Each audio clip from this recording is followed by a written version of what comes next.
Okay, James, finally, what is the card game, the collectible card game that you have chosen to tell us about today? So my collectible card game I've chosen is Wars, the trading card game. Possibly the worst name ever for a property. Yep. And I think this one has possibly the strangest story and is the biggest and best example of an interesting failure out of all the things on the list. So, you may be familiar with Magic the Gathering, which is the biggest collectible card game. And when it came out, every other gaming company decided that they wanted a piece of the action. Dozens of games were released within the next 2 years after Magic the Gathering came out, and the vast majority of them crashed and burnt and were absolutely forgotten. One of them that didn't crash and burn was the Star Wars card game. This was wildly popular. For a long time it was the number 2 after Magic. And it was published by Decipher, who released this for a number of years, covering all of the original trilogy of movies. But then they lost the license to Wizards of the Coast, who released a absolutely terrible card game that, if you ever see it, is better used as fuel for your fire than as any sort of game. It's one of the worst things I've ever played. Ooh.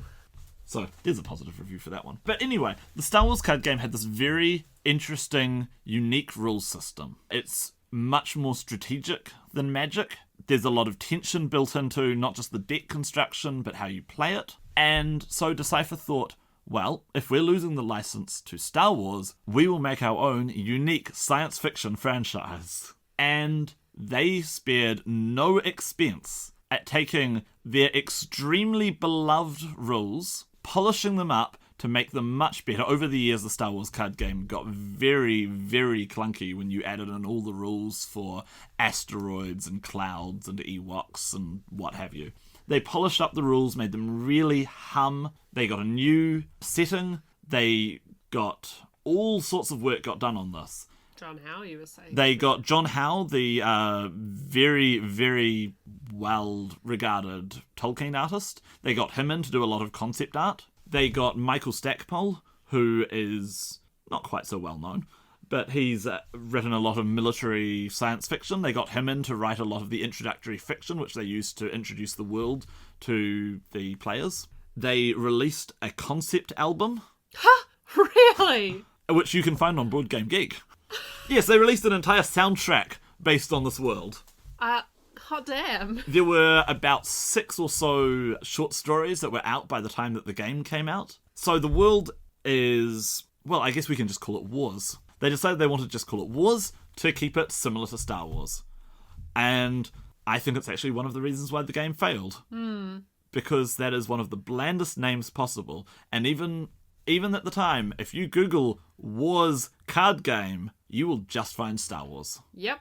It is very, very hard to search for information on this game without accidentally finding Star Wars stuff instead. Anyway, so the premise of the world, of the story that they were telling, is it's set in our solar system in the future, 300 years from now.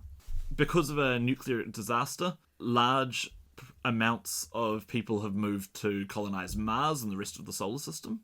This has led to a war between Earth, which has been taken over by mega corporations. One in particular has risen to be the biggest, most successful world government. And so there's a war between them and the settlers on Mars, who are like samurai with jetpacks. Sounds like Futurama. Yes. And the very sort of Blade Runner-inspired criminal faction, the Mavericks, who live out on the outer rims and as smugglers and gamblers and pirates and all that sort of fun stuff, all your Han Solo, Firefly types, who believe in cybernetic enhancement. They wind up throwing in on the side of the Martians, and the Martians also reveal that they have giant mechas. Hell yeah.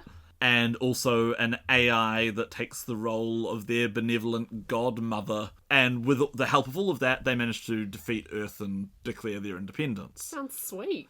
And at that point, suddenly a giant rift in space and time opens at the edge of the solar system, and aliens come through. Awesome. There's the very superior, technologically advanced, floating, regenerating psychic species, the She, and their insectoid, vaguely Pacifica inspired, very vaguely Pacifica inspired ex-slave race, the Quay. They're fleeing from the destruction of their own solar system, where the Quay rebelled and destroyed the sun in their system and now they've come here and they're looking for a particular mineral.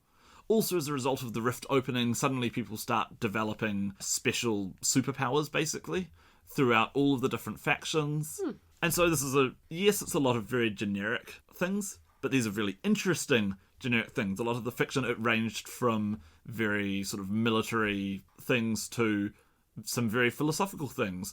All of the factions were fleshed out. All of them felt that they were the good guys and had solid reasons to back it up. And all of their viewpoints were incompatible with everyone else's. Yeah.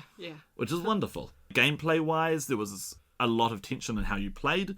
You put down locations which acted as like a battlefield that you fought over. Every location gave you the resources that you used, but they also gave resources to your opponents as well, and could also, if your opponents took control of them, the amount of resources that they gave you was also the amount of damage that you suffered if your opponent took control of it. So you had to balance how much you wanted to play. You used your deck as your resource, so you counted off cards from your deck to keep track of your energy, which you could use that to move cards around, to play new cards, to draw cards, to activate abilities.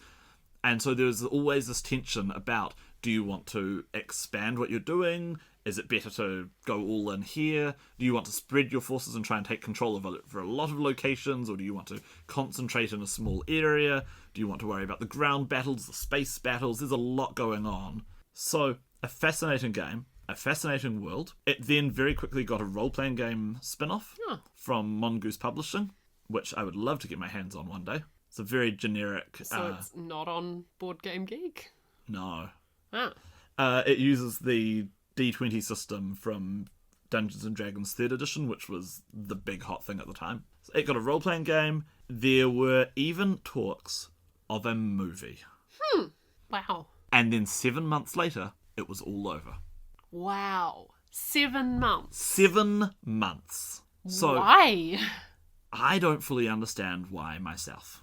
But these are the theories that I've got. Firstly, I think that the name didn't do them any credits at all.